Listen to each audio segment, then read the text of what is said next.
ოკუპირებული აფხაზეთის ეგრეთ წოდებულმა პარლამენტმა ეკონომიკურ საქმეებზე სასამართლო და საარბიტრაჟო გადაწყვეტილებების აღიარებისა და აღსრულების შესახებ ეგრეთ წოდებული რუსეთ-აფხაზეთის შეთანხმების რატიფიცირება მოახდინა. ამის შესახებ საინფორმაციო სააგენტო აფსნიპრესი იუწყება. 1 სექტემბერს მოსკოვმა ოკუპირებული აფხაზეთის საბიუჯეტო დაფინანსება შეაჩერა. მოთხოვნათა ჩამონათვალში იყო ამ დოკუმენტის დამტკიცებაც. მანამდე აფხაზური ოპოზიციის ნაწილმა განცხადება გამოაქვეყნა და ეგრეთ წოდებული პრეზიდენტის ასლან ბჟანიას მხრიდან საკანონმდებლო ორგანოზე უპრეცედენტო ზეწოლაზე მიუთითა და ეგრეთ წოდებული დეპუტატებს საკითხის განხილვის გადადებისკენ მოუწოდეს. თავად ბჟანიამ განაცხადა, რომ შეთანხმება არავითარ რისკს არ შეიცავს.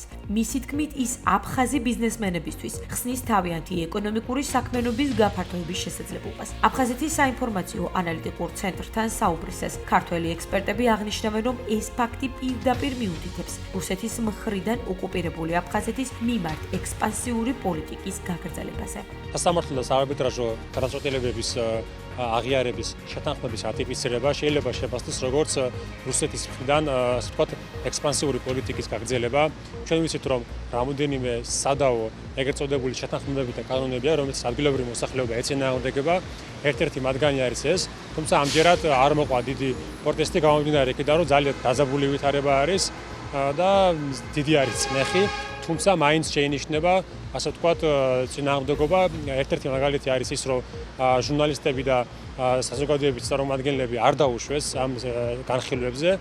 ამ შეთანხმებებს და კანონებს ადგილობრივები აღიქვამენ მაინც როგორც ზეწოლას, იმიტომ რომ ეს არ არის, ასე ვთქვათ, ადგილობრივების სრულილებიდან გამომდინარე ბუნებრივი პროცესი, ეს არის მართული პროცესი და ზუსტად ეგრე აღიქვამენ ისინი. ეს პრაქტიკულად რუსეთის მიერ საბოლოოდ აფხაზეთის ანექსიისკენ გადადგმული კიდევ ერთი საკმაოდ მნიშვნელოვანი ნაბიჯია. საქმე იმაშია, რომ უკვე რუსეთის მოქალაქეებს იმ პრობლემების მიმართ საჩივრების განხილვა უკვე უშუალოდ აფხაზეთში საერთოდ არ დასჭირდებათ.